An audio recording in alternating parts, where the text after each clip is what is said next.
नमस्कार. शिवशरणात श्री स्वामी समर्थ. मी नेहा तेजस जंगम तुमचं वेदांत वास्तूमध्ये स्वागत करते. आजही माझ्यासोबत माझे काका प्रल्हाद सकाराम जंगम उपस्थित आहेत. ते ज्योतिष विशारद वास्तुभूषण आहेत. खूप ठिकाणी त्यांनी पुण्यामध्ये शिबिर वगैरे सुद्धा त्यांनी केलेले आहेत. खूप जणांना त्यांच्या समस्यांवर ज्योतिष बद्दल असेल किंवा वास्तुविषयी असेल त्यांनी खूप छान पद्धतीने मार्गदर्शन केलेले आहेत. गेल्या 2 व्हिडिओमध्ये आपण उपदिशांचं मार्गदर्शन त्यांच्याकडून घेतलेलंच आहे. नक्कीच तुम्हाला त्याचा फायदा झाला असेल, होईलच.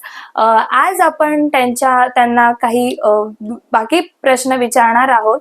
बाकीच्या 2 व्हिडिओमध्ये एक आम्हाला कमेंट आलेली आहे की वास्तूप्रमाणे झाडं प्लांटेशन कसं करावं. तर आज आपण एक्झॅक्टली त्यांना तोच क्वेश्चन करणार आहोत, म्हणजे तुम्हाला सुद्धा नक्कीच फायदेशीर ठरेल ते. तर आपण विचारूया त्यांना की काका, वास्तूप्रमाणे, वास्तूच्या दिशेप्रमाणे कुठली झाडं कुठल्या ठिकाणी लावली पाहिजेत, ते किती आपल्याला पॉझिटिव्हिटी देणार आहेत, किती त्याचे फायदे आहेत, किती तोटे आहेत, ते जर आज आपण आपल्या प्रेक्षकांना सांगावे. नमस्कार. शिवशरणात मी प्रल्हाद सकाराम जंगम. नेहानीच माझी ओळख दिलेलीच आहे.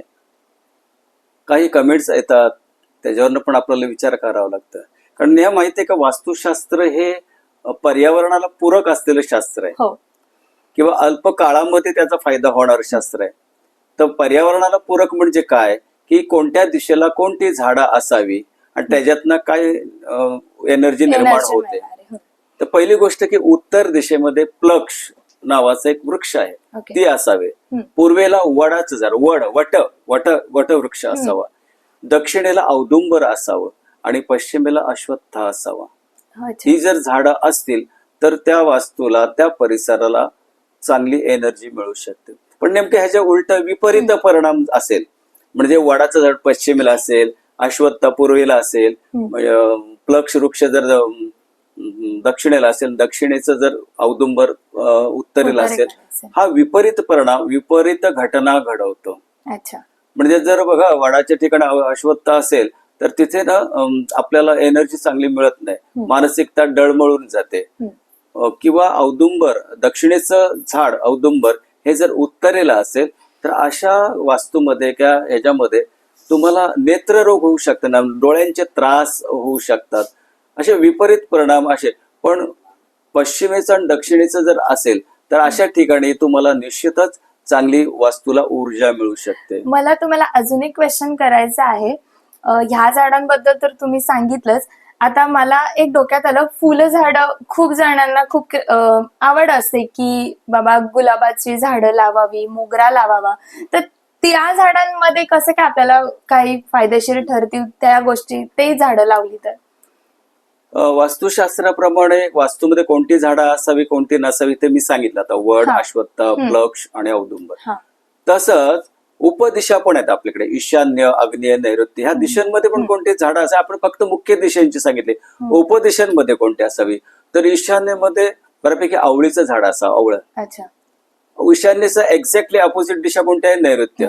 नैऋत्यला कोणतं झाड असावं, तर चिंच, उंच झाड, हेवी आणि उंच असलेलं.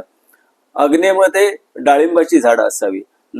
वायव्येमध्ये अग्नीचे एक्झॅक्टली वायव्येला बिल्व वृक्ष म्हणजे बेलाचं झाड. आता बेलाच्या झाडाला साधा नमस्कार केला तरी आपल्याला चांगली एनर्जी मिळू शकते. बिल्वपत्रम ते आपण शंकर महादेवाला वाहतो.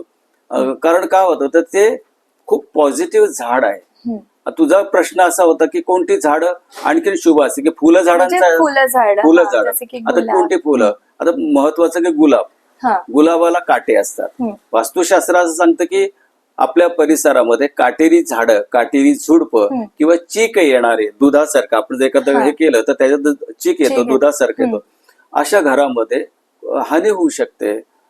साधारणपणे आग्नेय दिशेमध्ये चीक येणारी जर झाडं असेल तर अशा वास्तूमध्ये संततीला जास्त त्रास होऊ शकतो. म्हणजे थोडक्यात गुलाबाचा सुवास, म्हणजे खूप जणांना गुलाब खूप आवडतं, पण त्याला ते काटे असल्यामुळे आता आजकालच्या गुलाबाला काही काटे, झाडांना काटे नाहीत, पण गुलाब छान येतो. अशी झाडं तुम्ही लावलीत काही हरकत नाही.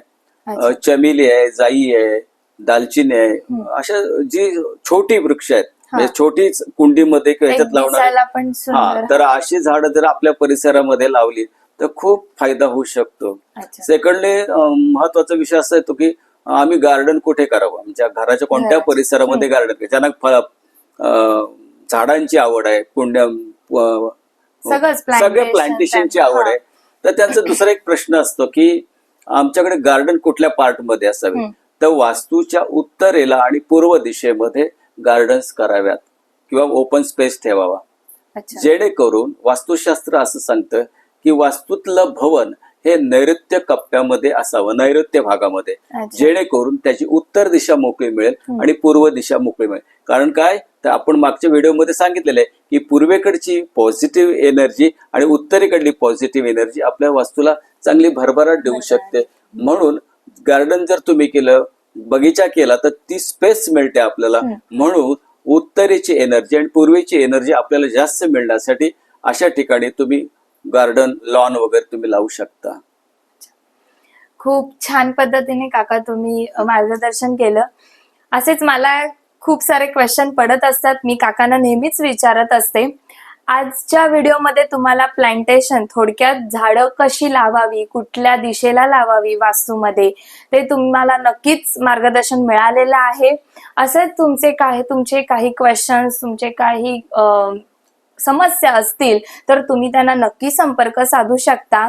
नक्कीच तुम्हाला त्यांचं मार्गदर्शन फायदेशीर ठरेल आणि तुमची वास्तू तर नेहमी तथास्तुच म्हणत असते, त्या वास्तूमध्ये किती छान पॉझिटिव्हिटी क्रिएट होईल हे तुम्ही नक्की बघा. त्यामुळे आमची व्हिडिओ आजची तुम्हाला कशी वाटली कमेंटमध्ये नक्की पाठवा आणि लवकरच तुमच्या समस्यांवर तुम्ही सुद्धा तोडगा काढा. ठीक आहे, आपण भेटूया नेक्स्ट सेक्शन मध्ये लवकरच. तोपर्यंत धन्यवाद. नमस्कार.